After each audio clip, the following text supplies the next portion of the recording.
Hey guys, welcome back to another video. Today we're going to be taking apart a computer. I'm just going to be showing you how the keys actually work behind what it actually does. So if you that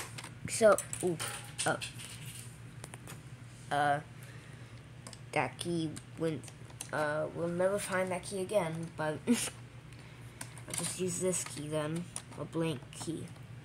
So look, this. So you see these little pads in those little holes.